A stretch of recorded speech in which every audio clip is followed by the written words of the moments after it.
사도신경으로 우리의 신앙을 고백하겠습니다.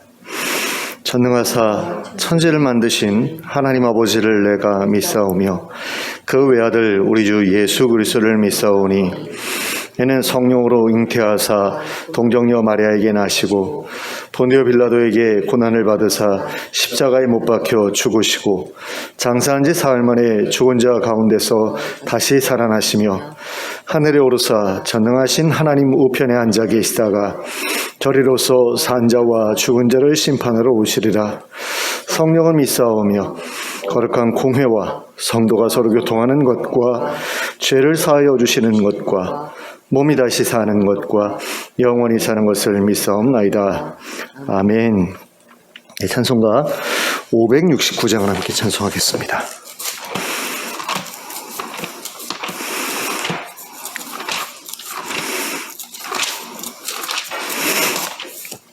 (569장입니다)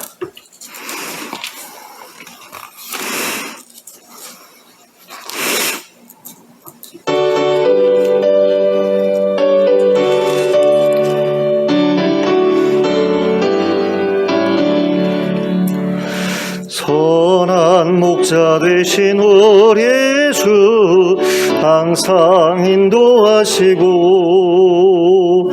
푸른 풀밭 좋은 곳에서 우리 먹여주소서.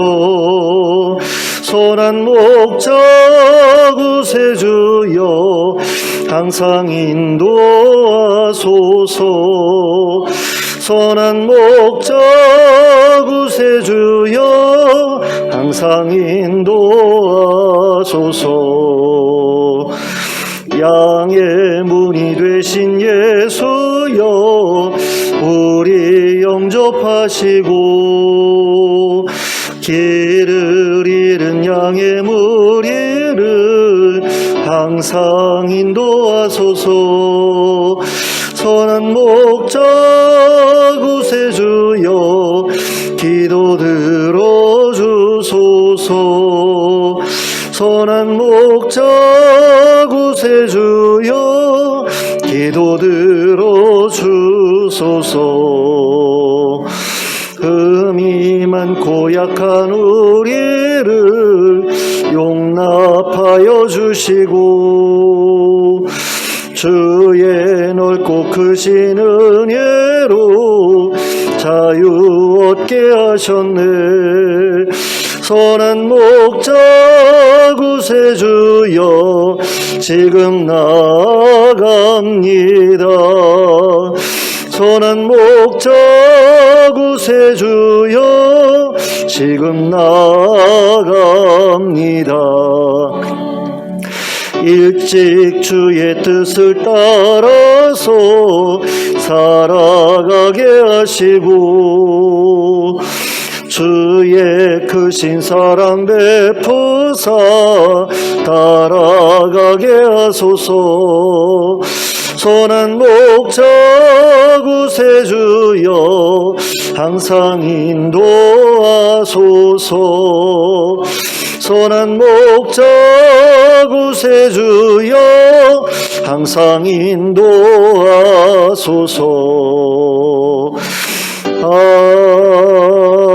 아멘. 찬송가 216장을 함께 찬송하겠습니다.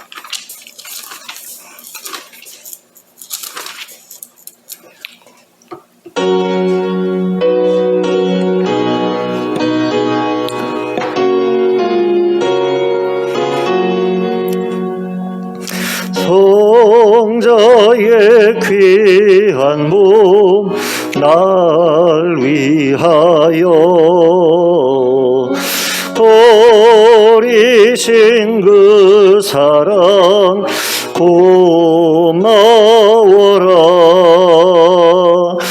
내 머리 숙여서 주님께 비는 말 나무어 주님께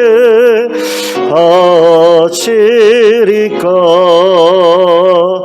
지금도 날 위해 간구하네. 이 옅은 믿음이 없나니 주님의 참사랑 고맙고 놀라워 찬송과 기도를 쉬지 않네. 주님의 십자가 나도 지고 신실한 믿음과 마음으로 형제의 사랑과 친절한 위로를 네게나 베풀게 하옵소서. 만 가지 은혜를 받았으니 내 평생 슬프나 즐거우나 이 몸을 온전히 주님께 바쳐서 주님만 위하여 늘 살겠네. 아멘. 하나님의 말씀 함께 보시겠습니다. 전도서 7장 15절부터 18절까지 말씀입니다. 전도서 7장 15절부터 18절까지 함께 합독하도록 하겠습니다. 시작. 내 허무한 날을 사는 동안 내가 그 모든 일을 살펴보았더니 자기의 의로움에도 불구하고 멸망하는 의인이 있고 자기의 악행에도 불구하고 장수하는 악인이 있으니 지나치게 의인이 되지도 말며 지나치게 지혜자도 되지 말라. 어찌하여 스스로 패망하게 하겠느냐. 지나치게 악인이 되지도 말며 지나치게 우매한 자도 되지 말라. 어찌하여 기한 전에 죽으려고 하느냐. 너는 이것도 잡으며 저것에서도 내 손을 놓지 아니하는 것이 좋으니 하나님을 경외하는 자는 이 모든 일에서 벗어날 것임이니라. 아멘. 15절에서 전도자는 자신이 세상을 살아오면서 이런저런 일들을 많이 보았는데 그 중에서 의인이 망하기도 하고 악인이 장수하기도 하는 것을 보았다라고 말하고 있습니다. 그런데 이것은 우리도 세상에서 드물지 않게 경험하고 있는 일입니다. 세상에는 그 의로움에도 불구하고 늘 어렵게 사는 사람이 있는가 하면 그 악함에도 불구하고 늘 형통한 사람들이 있습니다. 그리고 그런 모습을 보게 되면 하나님에 대한 신뢰가 흔들리기도 합니다.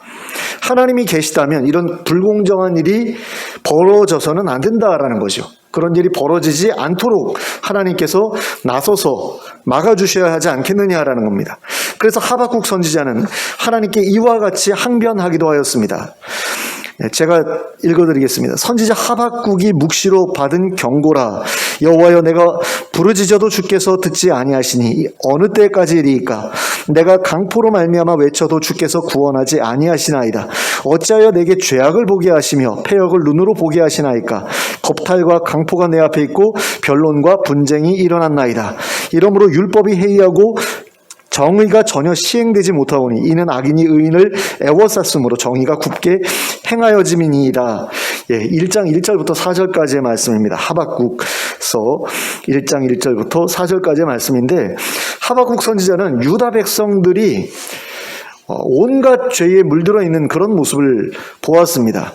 그래서 그걸 보면서 너무 괴로워가지고 이제 하나님께 도와달라고 한 거죠. 하나님, 좀 제발 그 악한 사람들에 의해서 핍박받는 이 사람들을 구원해 주십시오. 이렇게 기도를 했는데 하나님께서 응답을 하지 않으신 거예요. 그래서 하박국 선지자가 계속 하나님께 여쭌 겁니다. 도대체 이유가 뭡니까? 왜 나한테 이런 꼴을 보게 하십니까? 왜 나한테 이런 죄악들을 보게 하시고 패역을 눈으로 보게 하시고 이런 온갖 못된 일들, 악한 일들 벌어지는 것을 왜 내 눈으로 보게 하십니까? 이런 일들을 안 일어나게 하나님께서 막아주셔야 되는 거 아닙니까? 뭐 이런 식의 이야기를 하는 거죠. 그랬더니 하나님께서 그 하박국 선지자의 말씀에 대답을 하시는데 뭐라고 대답을 하시냐면, 악인들에 대한 확실하고도 엄중한 심판이 예비되어 있다. 내가 그것을 예비하고 있다라는 거죠. 그러니까 그것이 이루어질 때까지 좀 기다려라, 이런 말씀을 하시는 겁니다. 그랬더니 이제 하박국 선지자가 그 말씀을 듣고서 이제 뭐랄까요, 수긍을 했다고 해야 될까요? 받아들였다고 해야 될까요? 근데 그런 가운데서 이제 하박국 선지자가 하나님께 기도를 드리는데 뭐라고 기도를 하냐면 이렇게 기도합니다. 하박국서 3장 2절 말씀입니다.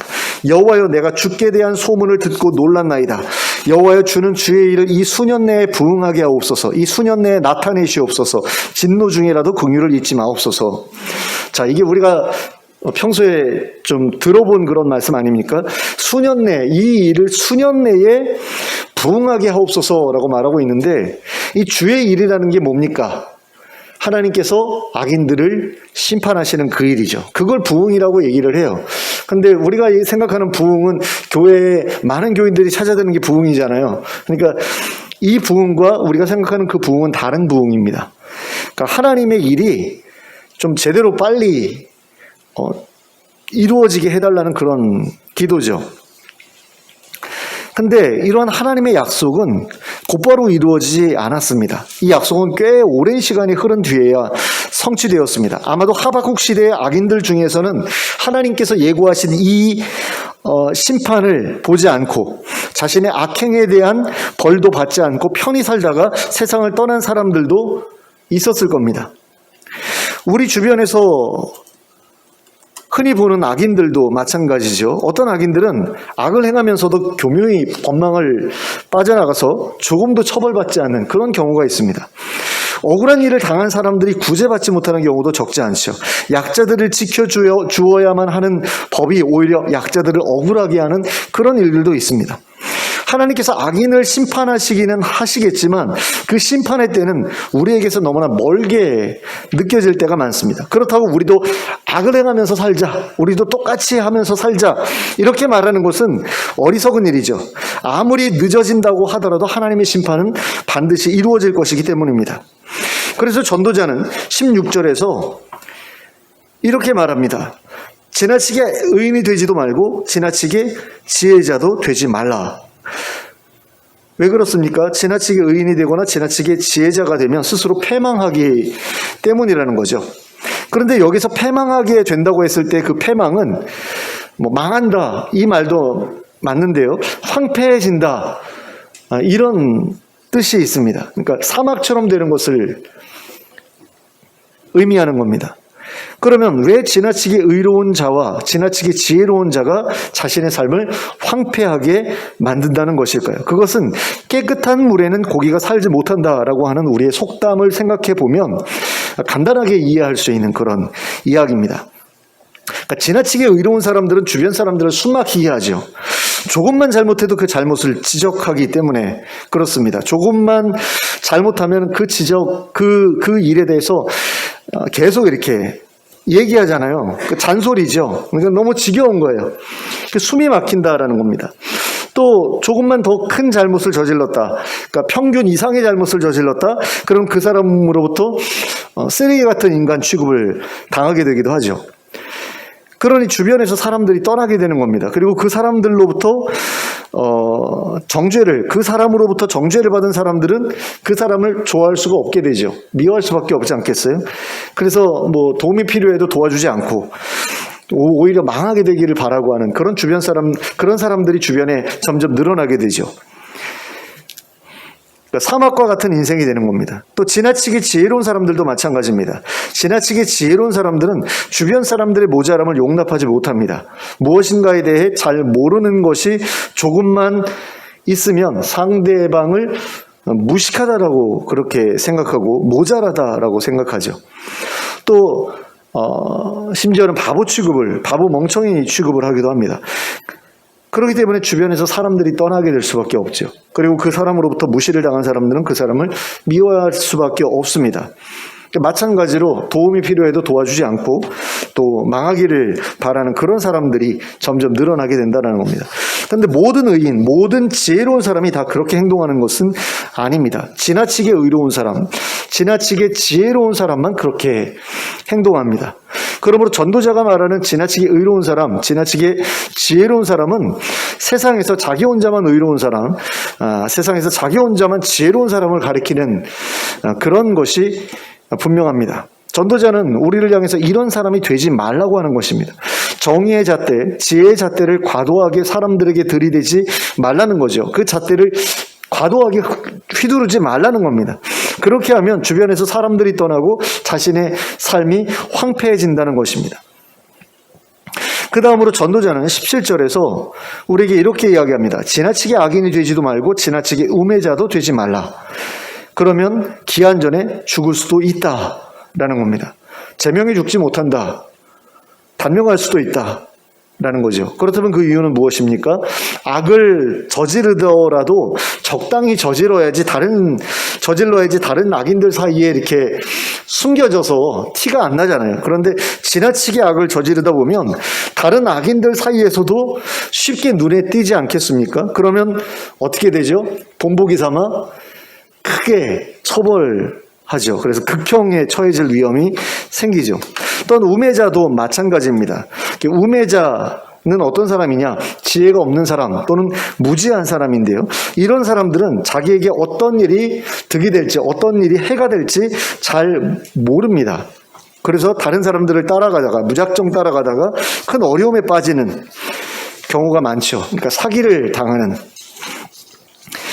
그런 경우도 많고요. 다단계 같은 거에 이제 미혹되어서 끌려가는 사람들도 있고, 또 도박 같은 거 빠져가지고 헤어나지 못하는 그런 경우도 있을 수 있고요. 또 주식 같은 것을 하더라도 다른 사람들 열심히 공부해서 이제 주식할 때 자기는 전혀 준비되지 않은 상태에서 누가 돈 벌었다더라 그래가지고 거기 뛰어들어가지고 패가 망신하는 경우도 있는 것을 봅니다. 그러다 보면 이제 스스로 목숨을 끊게 되는 그런 일들도 벌어지죠. 예전에 주식 광풍이 불었을 때 많은 사람들이 이제 그 주식하다가 망해가지고 자살하고 이런 경우도 있지 않았습니까? 그래서 지나치게 악인이 되는 것도 좋지 않고 지나치게 무지한 것도 좋지 않다라고 전도자가 이야기하고 있는 거죠. 그래서 전도자는 18절에서 이렇게 권면합니다. 18절을 같이 보시겠습니다. 같이 읽습니다. 시작. 너는 이것도 잡으며 저것에서도 내 손을 놓지 아니하는 것이 좋으니 하나님을 경외하는 자는 이 모든 일에서 벗어날 것임이니라. 자, 근데 18절 전반부의 말씀을 보면 조금 이상한 느낌이 들어요. 전도자가 뭐라고 이야기하는 것처럼 느껴지냐면 너희는 의를 붙잡는 동시에 악도 붙잡아라. 또는 지혜를 붙잡는 동시에 무지도 붙잡아라. 이런 식으로 이야기하는 것처럼 느껴지거든요. 근데 전도자가 여기서 말하고자 하는 것은 그런 뜻이 아닙니다. 전도자는 여기에서 극단으로 치우치지 말라는 그런 말을 하고 있는 겁니다. 표준 세번역이나 공동번역 성경을 보면 그 부분이 더 정확하게 언급되고 있습니다. 먼저 표준 세번역 성경을 제가 읽어드릴게요. 하나를 붙잡되 다른 것도 놓치지 않는 것이 좋다. 하나님을 두려워하는 사람은 극단을 피한다. 자, 극단을 피한다. 자, 그 다음으로 공동번역 성경의 전도서 7장 18절을 읽어드립니다. 한쪽을 붙잡았다고 다른 쪽을 버리지 않는, 한쪽을 붙잡았다고 다른 쪽을 버리는 것은 좋지 않다. 하나님 두려운 줄 알아야 치우치지 않고 살아갈 수 있다. 자, 치우치지 않고 살아갈 수 있다. 이처럼 전도자의 의도는 극단을 피하라는 겁니다. 치우쳐 살아가지 말라는 거예요. 그리고 전도자는 18절 후반부에서 이처럼 극단으로 치우치지 않기 위해서는 하나님을 경외해야 된다라고 그렇게 이야기를 합니다. 개정개혁과 공동번역에서는 하나님을 경외하면 극단으로 치우치지 않을 수 있다, 이렇게 말하고 있어요. 그러니까 극단으로 치우치는 것에서 벗어날 수 있다라는 식으로 말하고 있거든요. 그러니까 능력에 관해서 말하고 있는 것처럼 느껴집니다. 표준세번역에서는 하나님을 경외하면 극단으로 치우치지 않는다라고 말하고 있는데, 이건 선택에 대해서 말하고 있는 것처럼 느껴집니다. 어쨌거나 중요한 것은 하나님을 경외하는 거죠. 하나님을 경외할 때에 극단으로 치우치는 것을 선택하지 않을 수 있거나, 아니면 하나님을 경외해야 극단으로 치우치는 데에서 벗어날 수 있거나 하기 때문입니다. 하나님을 경외할 때에 극단으로 치우치는 것을 내가 선택하지 않을 수 있게 된다라는 것과, 하나님을 경외할 때 극단으로 치우치는 데에서 벗어날 수 있게 된다라는 것과, 두 개 중에 어떤 거든지 간에 그 삶을 피할 수 있다는 것은 분명한 사실이죠. 그렇다면 하나님을 경외하는 것이 어떻게 우리를 극단에서 벗어날 수 있게 해준다는 것일까요? 어떤 원리에 의해서 하나님을 경외하는 게 도대체 우리가 극단적으로 치우치는 데에서 우리를 어떻게 벗어나게 해준다는 것이냐라고 했을 때, 그 중간에 어떤 중요한 고리가 하나가 지금 그 사이에 있는데 여기서 언급되진 않았어요. 그게 뭐냐면 바로 겸손이라는 겁니다. 그러니까 하나님을 경외하면 겸손해지고, 겸손하게 되면 극단으로 치우치지 않을 수 있게 된다는 거죠. 자, 겸손한 자는 자신도 다른 사람들처럼 하나님 앞에서 의롭지 못한 자다라는 사실을 알고 있기 때문에 다른 사람들은 함부로 정죄하지 않습니다. 그러니까 의의 잣대를 가지고 이거는 옳고 이거는 그르고, 이 사람은 의로운 사람, 저 사람은 악한 사람, 이런 식으로 이렇게 자기가 잣대를 가지고서 막 그렇게 심판하지 않는다라는 거죠. 그건 하나님의 권한이잖아요, 사실. 사람을 평가하는 것은 하나님의 권한이지 우리 사람의 권한이 아니거든요. 근데 우리가 어쩔 수 없이 평가해야 되는 일들이 가끔 우리에게 생기죠. 그래야지 어떤 사람과 관계할 것인가, 관계 맺을 것인가, 어떤 사람을 멀리할 것인가, 이런 것들을 우리가 분별할 수 있기 때문에 그런 어떤 평가가 필요한데, 그런 것들이 이제 지나칠 경우에는 정죄로 이어진다라는 거죠. 그러니까 내가 저 사람 싫어 그래가지고 살짝 멀어지는 것과, 저 사람 죽일 놈이야, 저 사람 나쁜 놈이야, 이런 식으로 이렇게 정죄하는 것과는 그 어떤 차이가 좀 느껴지잖아요. 정도의 차이가 있지 않습니까? 근데 우리 중에 어떤 사람들은 그냥 저 사람 좀 안 좋은 사람 같아, 그러면 이제 좀 멀리하는, 거리를 두는 데서 이제 그치는 사람이 있는가 하면, 어떤 사람들은 저런 놈들은 죽여야 돼 라고 말하면서 그 사람들을 이제 어떻게든 이제 심판하려고 하는 어떤 그런 모습들을 본다라는 거죠. 그러니까 말로 하는 사람들이 있고 행동으로 하는 사람들이 있는데, 과도하게 이렇게 치우쳐서 행동하는 사람들이 있잖아요. 근데 그런 사람들에게 하나님을 경외함으로 말미암아 겸손한 그런 면모들이 생겨나게 되면 함부로 그렇게 정죄하지 않죠. 그러니까 예수님 앞에 바리새인들이 가늠하다 붙잡힌 여인을 끌고 오잖아요. 다 돌로 쳐서 죽이라고 그러는데, 너희 중에 죄 없는 자가 먼저 치라고 했더니 사람들이 가지 않습니까? 그랬을 때에 그 사람들이 나에게도 죄가 있다, 나도 저 돌 맞을 만한 죄가 있다라는 사실을 깨달았을 때 그 사람들이 겸손해진 거죠. 어떻게 보면 일시적이나마. 그게 결국에는 돌아간 거 아닙니까? 그러니까 겸손이라는 게 굉장히 중요한데, 이렇게 일시적으로 이렇게 겸손해졌다가 다시 또 교만해졌다가, 이거는 사실은 겸손이 아니죠. 그러니까 나보다 우월한 사람들을 봤을 때는 이렇게 막 쪼그라들고, 그걸 이제 겸손이라고 우리는 생각하거든요. 근데 그건 겸손 아니죠. 그렇게 자기보다 우월한 사람들을 보면서 쪼그라든 사람들은 자기보다 못한 사람들을 보면서 또 자기가 이렇게 굉장히 잘난 줄 알게 되는 경우가 많거든요. 겸손이라는 건 그거하고는 다르죠. 겸손은 사람들과 자신을 비교하는 게 아니라 하나님과 자신을 비교했을 때 자신이 하나님보다 한참 못한 존재다라는 것을 인정하는 것이 겸손 아닙니까? 그러니까 하나님을, 그런 사실을 알게 됐을 때 하나님을 두려워할 수 있는 것이기 때문에 하나님을 경외하는 것과 겸손이라는 것은 뗄래야 뗄 수가 없는 그런 일이죠. 더불어 겸손한 자는 자신도 다른 사람들처럼 하나님 앞에서 무죄한 자라는 사실을 알고 있는 사람이기 때문에 극단에서 우리를 벗어나게 해줄 수 있습니다. 그러므로 다른 사람들을 함부로 무시하지 않게 되죠.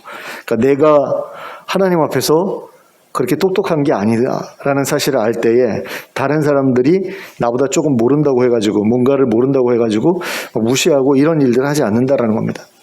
왜? 하나님과 나 자신을 비교하기 때문에. 다른 사람들과 나를 비교하는 게 아니라 하나님과 나 자신을 비교했을 때 나는 정말 무지한 자잖아요. 그러니까 입을 딱 다물고 있어야 되거든요. 근데 그러지가 않으니까 내가 옳다, 네가 옳다 그러면서 싸우게 되죠. 욥과 욥의 친구들이 싸웠던 이유도 바로 그거 아닙니까? 내가 옳아, 아니야 내가 옳아 그러면서 서로 싸우잖아요. 그런데 하나님 딱 나타나시니까 입을 딱 다물잖아요, 모두가. 그러니까 하나님을 두려워할 때 우리는 다른 사람들의 그 오류 또는 무지를 정죄하는 그 자리에서 벗어날 수 있게 되거든요.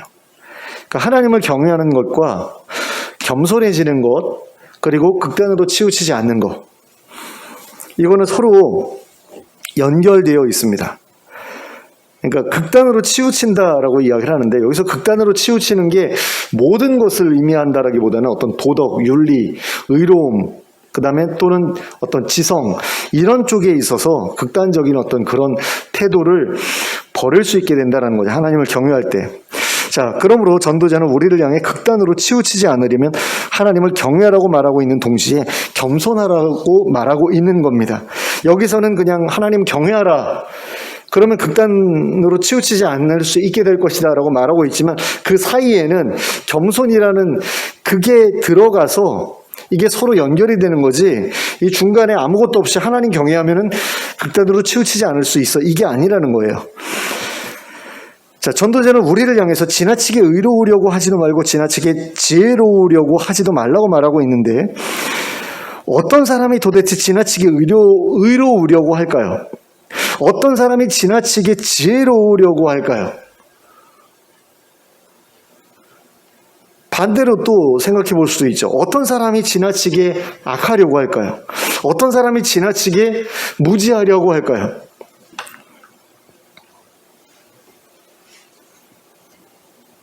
다른 사람들로부터 인정받고 싶어하는 사람들이 지나치게 의로우려고 합니다. 지나치게 지혜로우려고 해요. 남들보다 더 인정받고 싶은 그 인정 욕구가 남들보다 더 많은 사람들일수록 더 의롭다라는 평가를 원하고요, 더 지혜롭다라는 평가를 원해요. 반대로 아무리 노력해도 내가 의로워질 수 없고 지혜로워질 수 없다는 사실을 알게 돼서 절망한 사람들은 극단으로 또 갑니다. 그러니까 아예 그냥 아무렇게나 살아버리겠다 그래서 악하게 살고 전혀 뭐 지식이나 지혜에 관심을 두지 않고 그냥 마음 내키는 대로 짐승처럼 살아가는 어떤 그런 편을 선택하게 되기도 하죠. 그런데 그 선택하게 되는, 그런 쪽을 선택하게 되는 그 어떤 이유가 뭐냐? 인정 욕구에 있다라는 겁니다. 인정 욕구에 대한 그런 어떤 기대감이 여전히 살아있을 때는 의로우려고 하고 지혜로우려고 하고 극단적으로. 근데 그런 욕구가 완전히 이제는 절망 때문에 꺼져버렸다 그러면 이제 아무렇게나 살아버리자 이렇게 되는 거죠. 다른 사람들로부터 인정받고 싶어하는 게 모든 사람들의 사실은 그 소원인데, 이런 사람들이 주로 이제 가지고 있는 인정의 기준은 의로움과 지혜로움이다라는 거죠. 그러니까 다른 사람들로부터 인정받을 때 예쁘다라는 외모를 인정받고 싶어하는 그런 사람들도 있죠. 근데 여기서 전도자가 이야기하는 것은 의로움으로 인정받고 싶어하는, 또는 지혜로움으로 인정받고 싶어하는 것을 이야기를 해요. 근데 이 사람들은 그와 같은 것들을 통해서 다른 사람들로부터 인정받기를 원할 뿐만 아니라 다른 사람들을 평가하는데도, 다른 사람들을 인정하고 인정하지 않고 하는데에도 그 잣대를 그대로 이제 가져가서 사용합니다. 그러니까 의롭지 않으면 또는 지혜롭지 않으면 이런 사람들로부터는 인정받을 수가 없게 되겠죠. 그래서 쓰레기 취급을 당할 수도 있고요. 바보 멍충이 취급을 당할 수도 있습니다. 이런 사람들로부터. 내가 그 사람보다 못하다 그러면 나는 그 사람한테 쓰레기나 아니면 인간 쓰레기나 아니면 바보 멍충이 뭐 이런 존재가 될 수 있다라는 거죠. 근데 그런 식으로 다른 사람들을 평가하는 사람들이 의외로 우리 주변에 존재한다라는 겁니다. 그러니까 생각보다 많다라는 거죠. 그러니까 솔직히 우리가 누군가와 이렇게 관계를 맺을 때 그 사람이 나보다 못해 보이면 좀 무시하고 좀 거리 두고 싶어 하고 이런 거 누구한테는 사실 다 있거든요. 근데 극단적인 사람들은 그냥 아이 싫다, 좀 거리를 두자 이 정도가 아니라 저건 인간 쓰레기, 상종 못할 뭐 나쁜 놈 뭐 이런 식으로 해가지고 남들보다 선을 아주 굵게 그어놔요. 도저히 그 사람이 나한테 올 수가 없도록 막아버립니다. 근데 그런 식으로 하지 말아야 된다는 거예요, 전도자는. 근데 그런 식으로 안 하기 위해서는 어떻게 해야 되느냐? 잣대를 내려놓아야 되는 거죠. 의로움이라는 잣대, 지혜로움이라는 잣대. 그 잣대를 가지고서 쟤는 의로운 사람, 쟤는 의롭지 않은 사람, 쟤는 지혜로운 사람, 쟤는 지혜롭지 못한 사람. 그러니까 저 사람들은 뭐 인간 쓰레기, 바보 멍충이 뭐 이런 식으로 하는 그 잣대를 그만 내려놔야 된다라는 거죠. 그리고 그뿐 아니라 그 잣대를 자기 자신한테 들이대는 것도 그만 두어야 된다라는 거예요. 내가 이렇게 행동하면 나는 지혜로운 사람, 내가 이렇게 행동하면 나는 의로운 사람, 근데 내가 그렇게 못하면 아이고 바보 멍충이, 아이고 인간 쓰레기 이렇게 되는 거죠. 자기 자신에 대해서도. 근데 이게 인정 욕구가 강렬한 그런 사람들에게 쉽게 흔하게 나타나는 일이고요. 그 다음에 또 강박적인 어떤 그런 측면도 이것을 굉장히 강화시켜요. 그래서 저는 오늘 본문을 읽으면서 이거 내 이야기구나 라는 그런 생각을 했어요. 저는 이제 가끔 가다가 옛날 생각이 막 떠오를 때가 있어요. 그러니까 샤워를 할 때 그런 생각이 많이 떠올라요. 샤워를 하고 있을 때 뭐 음악이나 아니면 누군가의 설교를 듣거나 이러지 않고 그냥 샤워만 하고 있을 때 뭐 이런저런 그런 생각들이 막 지나가잖아요. 그런데 뭐 6년 전에 있었던 일, 뭐 8년 전에 있었던 일, 10년 전에 있었던 일, 뭐 중학교 때 있었던 일, 고등학교 때 있었던 일, 이런 것들이 이렇게 속에서 올라올 때가 있어요. 그러면 그런 생각을 합니다. 아이고 바보같이 내가 왜 그랬을까라는 거죠. 이런 멍충이 내가 왜 그랬을까라는 겁니다. 근데 그걸 요즘에는 재밌게 사람들이 표현을 해요. 이불킥이라고 얘기를 하더라고요. 그러니까 내가 뭔가 다른 사람들로부터 이렇게 어떤 비웃음을 당할 만한 어떤 일을 했을 때 집에 돌아와가지고 이불에 이렇게 누워가지고 발로 이제 이불을 차는 거죠. 이 멍청한 놈 왜 그랬을까 내가 뭐 이런 식의. 근데 그런 것들을 이제 저는 샤워하는 동안에 다른 사람들은 누워서 잠자리에 들어가지고 이제 잠이 오기를 기다리면서 그런 생각하다가 이불을 차는데 저는 샤워하면서 이제 그걸 생각하면서 스스로를 이제 책망하는 거죠. 이 멍청아 왜 그랬어 뭐 이런. 근데 그런 것들이 일종의 강박이라는 것이고 이거는 고쳐야 되는 어떤 그런 문제라고 할 수 있고요. 그러기 위해서는 이제 잣대를 내려놓아야 되는 거죠. 의로운 사람과 의롭지 못한 사람을 구분하려는 어떤 그런 잣대를 나 자신한테도 들이대는 것을 중단해야 되고 다른 사람들한테 들이대는 것도 중단해야 되는 거라는 겁니다. 정말 쉽지가 않아요. 근데 해보니까 정말 쉽지가 않더라고요. 사실 하나님을 경외하고 겸손히 살아가는 것만으로도 우리는 충분히 존중받을 만한 가치가 있는 존재거든요. 그러니까 하나님의 형상대로, 하나님의 모양대로 창조되었다라는 것만으로도 우리는 굉장히 존중받을 만한 가치가 있는 그런 존재예요. 그런데 우리가 서로를 존중하지 않거든요. 서로 인간으로서 서로 존중하지 않아요. 나보다 나이가 어리다는 이유로 무시하고, 나보다 못 배웠다는 이유로 무시하고, 나보다 생활 습관이 건전하지 못하다는 이유로 우리는 무시하죠. 그 기준을 가지고서 이렇게 사람들을 평가하고 무시하고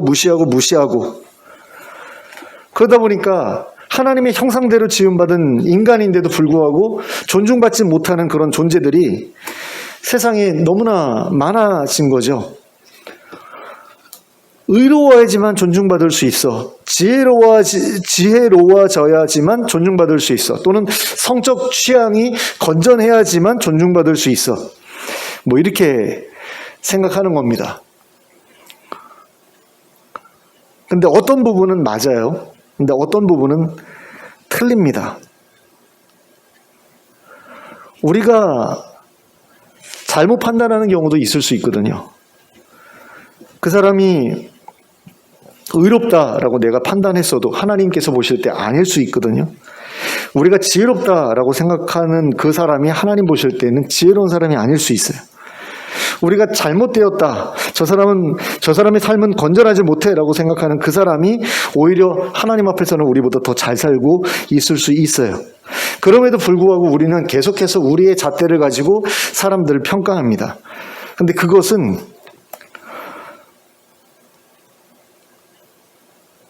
옳지 않다라는 거죠. 그런 어떤 잣대보다 더 높은 어떤 수준에 있어야 존중받을 수 있다라는 것은 어쩌면 마귀가 넣어준 생각일 수도 있다라는 생각이 들어요. 야, 쟤 봐. 정말 쓰레기 같지 않아? 뭐 이런 생각들. 아니거든요. 근데 하나님 보실 때에는 정말 존귀한 그런 사람일 수 있는데 마귀가 넣어주는 생각일 수 있다라는 거죠. 야, 저거 봐, 저건 구제 못할 쓰레기야. 이런 식으로 이렇게 딱 정죄하는 것은 어쩌면 바른 생각이 아닐 수도 있다는 겁니다. 우리가 늘상 저질러 왔던 어떤 평가질이 하나님 앞에서는 잘못된 그런 잣대에 의한 잘못된 평가일 수 있다는 거죠. 근데 그래서 우리가 그 잣대를 내려놓아야 되는데 그거 정말 쉽지가 않아요. 저도 지금 계속 싸우고 있는 부분이 그거거든요. 제 자신에 대해서 계속해서 저는 반성한다라고 반성을 하는데 그 반성을 넘어서 일종의 어떤 자기 학대 같은 어떤 느낌이 들 정도로 저 자신을 몰아칠 때가 있고요.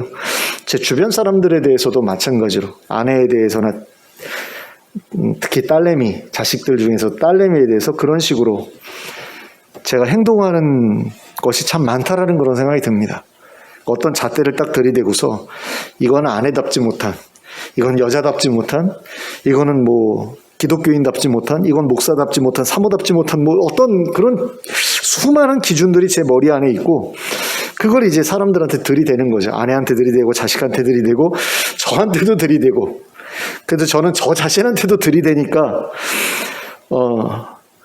남한테만 들이대는 사람보다는 제가 낫다라고 생각을 하는데 이거조차도 평가질이거든요. 그렇잖아요. 난 그런 쓰레기들보다는 그 잣대를 남들한테만 휘두르는 그놈들보다는 그 잣대를 자기 자신한테까지 들이대는 나는 얼마나 공정한 사람이야. 뭐 이런 교만한 이걸 고치기가 쉽지가 않더라는 거예요. 고쳐야 된다라는 건 알겠는데 잘못이라는 걸 알겠는데 쉽지가 않아요. 근데 쉽지 않다고 해서 그걸 내려놓지 않을 수는 없는 거죠. 왜요? 주변 사람들을 품어야 되니까. 내가 목사라서 품어야 되는 게 아니라 좋은 삶을 살아가기 위해서는 품어야 되니까. 좋은 삶이 어떤 삶이에요? 형제가 연합하여 동거하는 삶이 좋은 삶이잖아요. 내 주변에 다른 사람들과 더불어서 하나님 나라를 같이 누릴 수 있는 그런 사람이 좋은 사람이고 그런 삶이 좋은 삶 아닙니까? 그래서 우리가 이걸 포기할 수 없다는 거죠. 그래서 우리가 노력해야 될 것이 무엇이냐? 우리가 힘을 쏟아야 될 것이 무엇이냐라고 했을 때 많은 사람들은 어디에 힘을 쏟냐면 내 기준을 내가 포기하겠어. 더 이상 평가질을 하지 않겠어. 라고 그렇게 결심하고 거기에 힘을 씁니다. 근데 우리의 모든 문제는 하나님과의 관계가 어그러진 거기에서부터 나오거든요. 그러니까 뿌리를 케어내지 않으면 열매는 바뀌지가 않거든요. 그래서 우리가 해야 될 것은 무엇이냐면 하나님을 경외하는데 힘을 쏟는 겁니다. 그래서 겸손해지는 그것을 위해서 우리가 노력해야 되지, 내가 지금 가지고 있는 잘못된 그 평가 기준이 뭔지 확인해가지고 그것을 버리고, 그런데 버린다고 해가지고 다른 평가 기준을 그러면 취하지 않을까요? 그렇지 않거든요. 잘못된 평가 기준이라는 것을 알았으면 그걸 버리고 다른 평가 기준을 가져와서 그 자리에 심는 게 우리 연약한 인간들의 어떤 그런 모습이에요.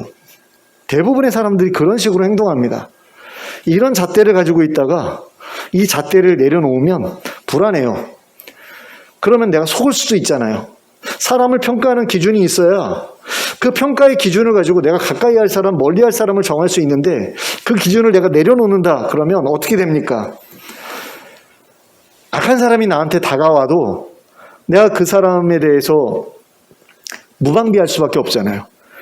그러니까 내가 큰 손해를 볼 수도 있잖아요. 그런 것들이 두려워가지고 다른 잣대를 또 거기다 올려놓는다라는 거죠. 저 잣대는 너무 잘못된 잣대예요. 그러니까 다른 조금 더 좋은 잣대를 딱 들이대고, 그러다가 이 잣대가 너무 길어. 그럼 좀 짧은 걸 들이대고, 그래도 그 잣대가 없어지지는 않죠. 우리는 어느 정도가 적절한지를 잘 몰라요. 얼만큼 해야지 내가 잘하고 있는 거고, 얼만큼 해야지 내가 못하고 있는 거고, 부족하게 하고 있는 거고, 이거에 대한 걸 우리는 정말 잘 판단 못하거든요. 결국에는 하나님께서 도와주시지 않으면 안 된다는 생각이 들어요. 그래서 하나님께 맡기기 위해서는 하나님을 경외하는 것이 필요하다는 거죠. 겸손한 것이 필요하다는 거죠. 하나님, 내게는 분별력이 떨어집니다 라는 걸 우리가 인정하는 게 필요하고, 어떤 사람과 어떤 관계를 맺을 것인지에 대해서 하나님의 지도를 받는 게 우리한테 필요하다는 생각이 들어요. 내 잣대를 가지고 저놈 나쁜 놈, 이게 아니라 하나님 보여주십시오. 하나님께서 저 사람을 어떻게 생각하시는지 보여주십시오라는 기도가 필요할 것 같아요. 그러니까 이런 거죠. 사무엘 선지자가 새로운 이스라엘의 왕을 세우기 위해서 자기가 뭐 정치와 종교 양쪽 부분을 다 쥐고 있었는데 백성들이 원하지 않으니까 왕을 세우려고 해가지고 사울을 세웠잖아요. 근데 사울을 세운 다음에 이제 다윗으로 이제 그걸 하나님께서 이새의 집에 딱 갔더니, 다윗의 아버지 이새의 집에 갔더니 처음에 아들 엘리압이 딱 나올 때 저놈이구나 이렇게 생각하잖아요. 자기 잣대를 가지고 저 정도는 돼야 이스라엘 왕이 될 법하지, 사울을 대신할 만하지 라고 생각했을 때 하나님 아니라고 하시잖아요. 그러니까 자기의 잣대가 이렇게 문제가 큰 거예요. 사무엘 선지자가 누구예요? 영적으로 굉장히 뛰어난 선지자 아닙니까? 그런데 그 사람조차도 그 사람 자신의 잣대를 가지고 딱 사람을 평가했더니 하나님께서 그거 아니야 라고 말씀을 하시는 거죠. 사무엘 선지자 같은 사람도 사람을 잘못 본단 말이에요. 잘못된 잣대를 사용해가지고 사람을 평가한단 말이죠. 하나님의 잣대는 근데 다르다라는 거예요. 그리고 하나님의 잣대가 우리의 잣대보다 더 옳지요. 그럼 어떻게 해야 됩니까? 하나님께 여쭤봐야죠. 내가 배우자감으로 생각하는 어떤 기준에 어떤 사람이 딱 맞는다라고 생각해서 정말 괜찮다라고 생각할지라도 하나님 아니다라고 말하실 수 있잖아요. 그러면은 내가 생각했던 모든 게 다 의미가 없는 건데, 근데도 우리는 잣대를 포기를 못해요. 내가 해야 돼요. 내가 판단하고 내가 평가하고. 근데 그게 지나친 사람들은 주변에 사람들이 남아나질 않죠. 깨끗한 물에 고기가 없는 것처럼 까다로운 사람들 밑에도 또는 옆에도 사람이 없는 거죠.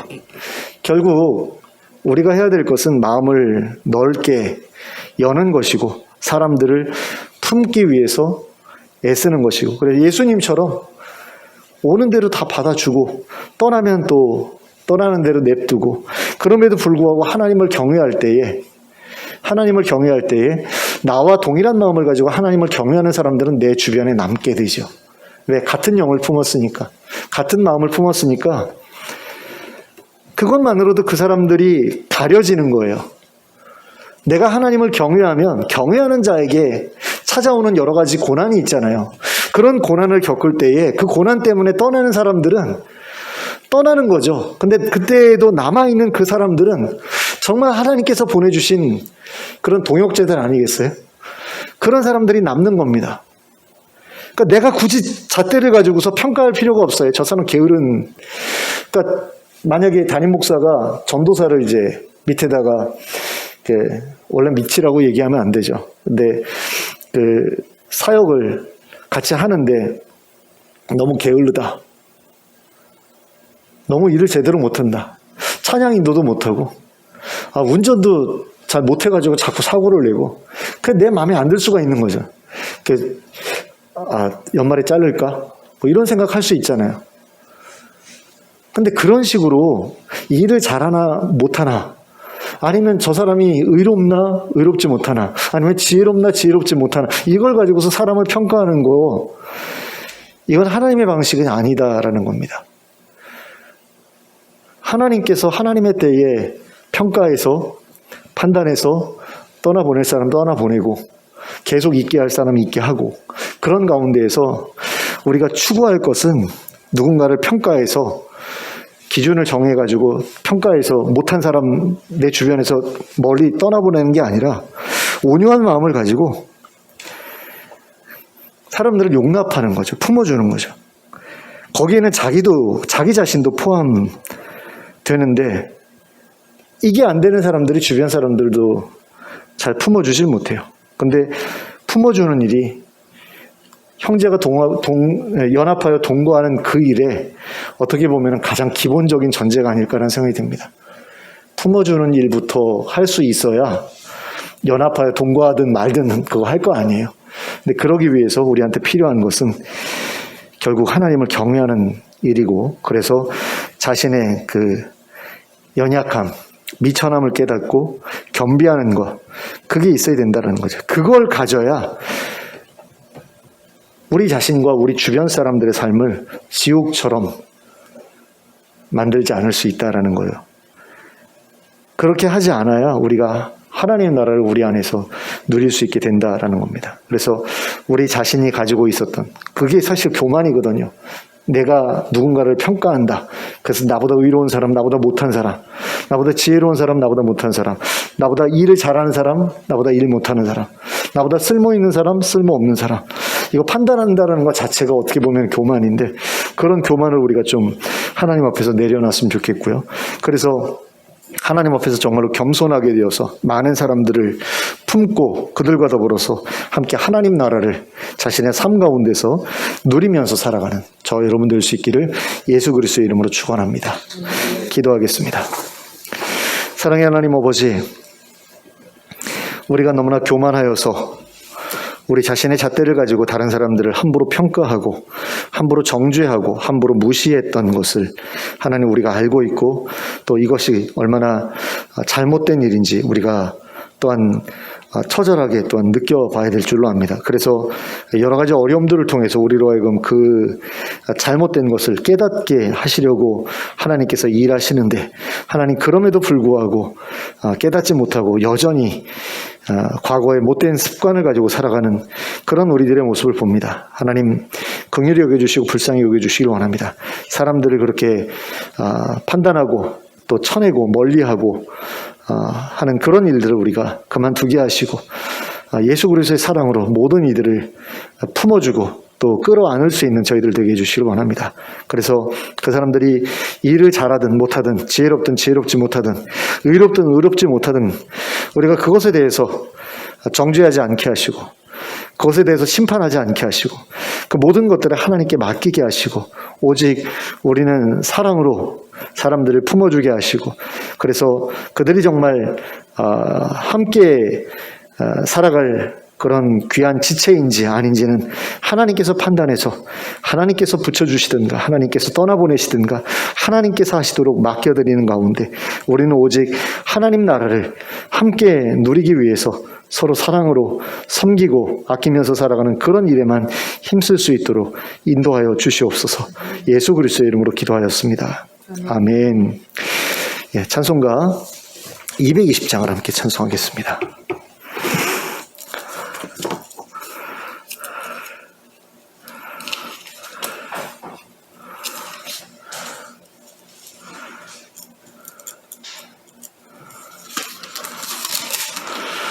찬송가 220장입니다.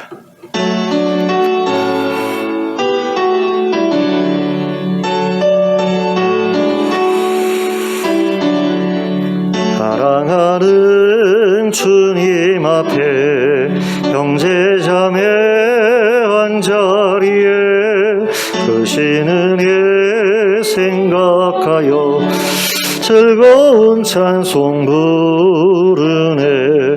내 주 예수 본을 받아 모든 사람 내 몸같이 환난 근심 위로하고 진심으로 사랑하세.